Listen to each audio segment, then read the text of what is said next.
It's finally time to abandon this old, ugly enclosure and give this crazy lady a beautiful new home.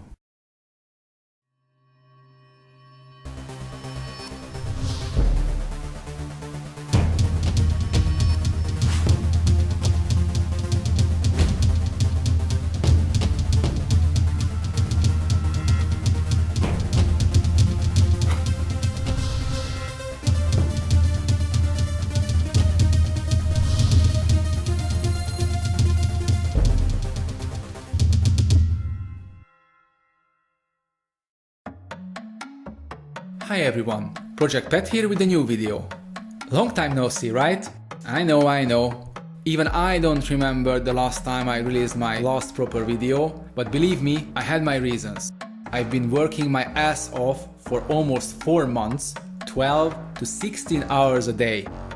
Most of my days were like, I woke up, I made breakfast, I ate my breakfast in front of the PC, I worked through the day until lunch, I made lunch, I ate my lunch, I worked until dinner, I ate my dinner, I worked and I went to sleep. Next time I woke up, I had a shower, etc, etc. So basically it was a hell of a time, it was a hell of a project, but it was really worth it. And thank God it's over now. I can come back to do what I like.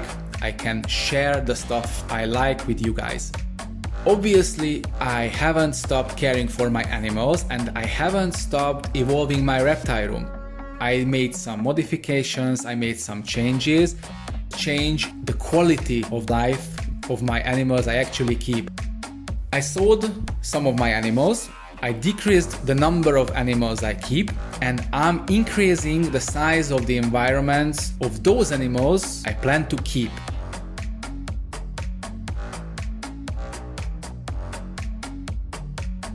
The very first animal that got a new place was my female TEGU.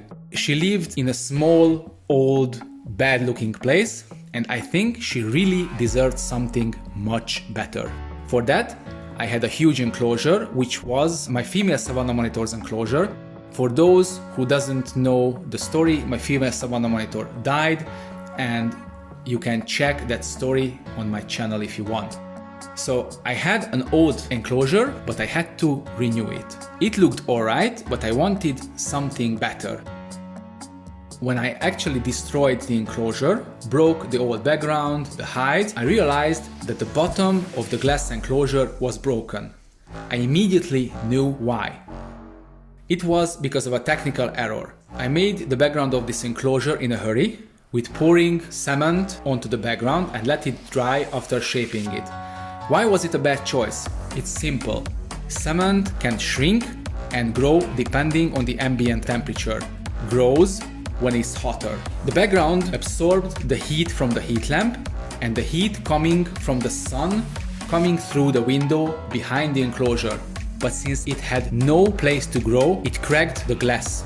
Fortunately, it wasn't a deal breaker. I could enforce the bottom with an extra layer of glass and I could move on with the restoration of this enclosure. The first step was to make a new background. I wasn't going to make the same mistake, so I started with a styrofoam base. I used a special tool for carving the pieces of the styrofoam. This tool was a heat knife. This tool is a blessing for those who work with styrofoam, because styrofoam makes a mess when you cut it with other tools, but with a heat knife, everything is clean and fast.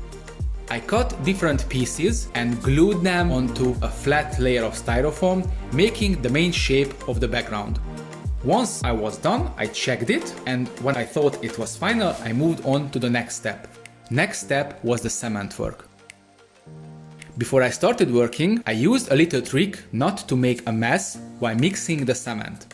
I use a driller and a special spoon with a long handle for mixing the cement. It's much easier, much faster, and the mixture is much smoother in the end. But unfortunately, it makes a mess. So I bought a bucket, which I used for mixing the cement, and I bought a top for the bucket. I drilled a little hole where I put the handle of the spoon through, and after that I attached it to the driller. Like that, there was almost no place for the cement to go through, and basically like that I haven't made any mess. The very first layer I applied was a thin liquid layer of cement. Cement can grip on styrofoam, but it can actually fall off if the layer is thick. If you make a thin layer of cement and let it dry, it will make a very good base for the second layer to grip on. So basically just made a first liquid layer, applied it with a brush, let it dry, then made a new mixture.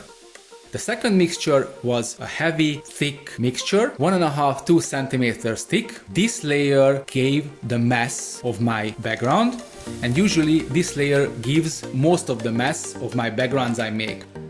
After it dries, I add the third layer. The third layer is going to be a layer where I add the features and the final look of my background.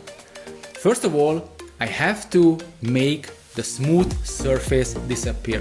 How I do that? By pressing different kind of materials onto the surface of the cement. I use a wet towel for making a naturalistic look. You can use different kind of materials such as stone, wood, etc. For me, it's a really simple way to make something naturalistic. After I do this with the whole surface, I move on to add cracks and crevices. For that, I use a fork or a knife or whatever to carve little cracks, lines, naturalistic crevices onto your background. Most of them will disappear when you add the first layer of paint, but the big ones will stay and will elevate the aesthetics to a next level. Once the third layer dries, you can move on to the next step, which is painting.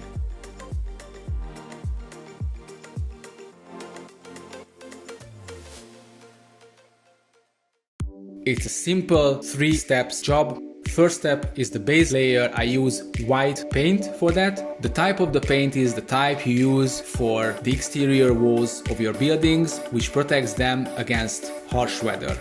Apply it generously because most of them will get sucked into the cement. Fear not, this is a good thing. This will make your cement background resistant against humidity. The second layer can be white still, because this is going to be a protective layer as well. The third layer is going to add the base color of your background. Once it dries out, you can give the final layer, which is going to be the artistic layer, which makes the background look the way you want it to look. I'm not going to go into details, everybody can imagine what background he or she wants and make it look so. I went on and made 2 props, one huge water ball and one hide. The hide I made with the same technique I made the hide for my yellow spotted monitor. If you want to check it out, please do so. The water ball is huge. I wanted my TEGU to have the opportunity to actually soak, so I made the same size as I made for my yellow spotted monitor. We are done with the background, we are done with the props. Now we can add the fake plants to raise the aesthetics. These animals actually destroy everything that is on the ground.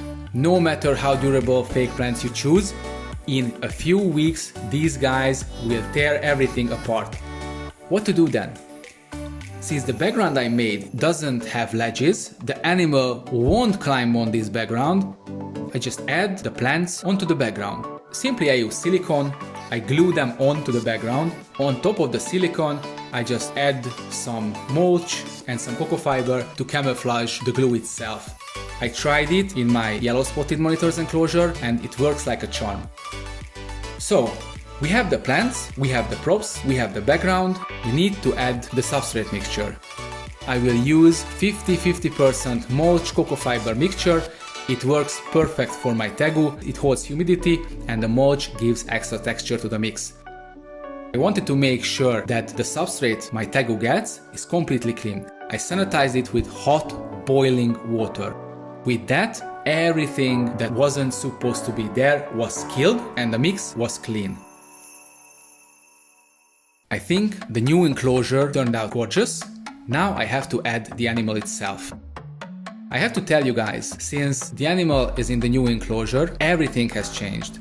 She is more active, she moves around, she soaks, she really enjoys her life, but one thing has changed to the worse. She got more aggressive. I think it's a normal thing. In time, it will tone down a little, especially if I spend more time with the animal. And I think that's going to be a good base for new videos, and I show how I tame down an aggressive animal like that. I think for this video, there is nothing else to add. I'm happy with the result. My animal is happy. I think everything turned out great. And I think this should be the level which I should keep for all my future enclosures to build.